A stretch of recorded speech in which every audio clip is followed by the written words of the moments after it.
It is a review of స్విట్ game season 2. మనం ఎంతకాలం wait చేసిన స్విట్ గేమ్ అయితే వచ్చేసింది.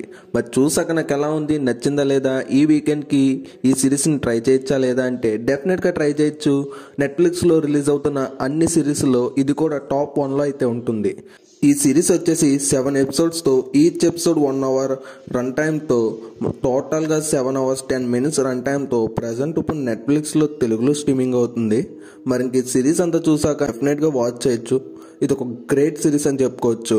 సీజన్ 1తో కంపేర్ చేసుకుంటే సీజన్ 2 అయితే కొన్ని కొత్త గేమ్స్ని అయితే యాడ్ చేసి ప్రతి ఎపిసోడ్ని ఎంగేజ్ చేస్తూ లాస్ట్ దాకా మంచి ట్విస్ట్తో మంచి ఎండింగ్ ఇచ్చారు.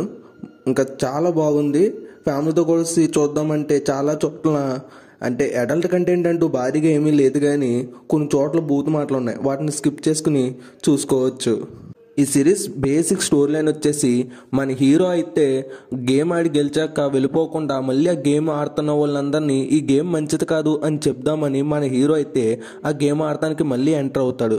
ఆ తర్వాత ఏమైంది, తను ఎటువంటి ప్రాబ్లమ్స్ ఫేస్ చేశాడు, తర్వాత ఆ గేమ్ ఆపారా లేదా, ఈ విషయాలని తెలియాలంటే ఇంక ఈ సిరీస్ అయితే చూడాల్సిందే. ఇంకా ప్రతి ఎపిసోడ్లోని ఎంగేజ్ చేస్తూ మంచిగా కంటెంట్ని డెలివరీ చేశారు. ఎక్కడా కూడా ఇది స్లో అవుతున్నా అనే మూమెంట్ కూడా తీసుకురాకుండా ఓవరాల్గా ప్రతి ఎపిసోడ్ని మంచి ఇంట్రెస్టింగ్ పాయింట్తో అయితే ఎండ్ చేశారు. నాకైతే ఈ సిరీస్ అంతా నచ్చింది. మనం 1000 సబ్స్క్రైబర్స్కి దగ్గరగా ఉన్నాం. So me friends and family మెంబర్స్కి మన వీడియోస్ని షేర్ చేసి ఛానల్ సబ్స్క్రైబ్ చేసుకోండి.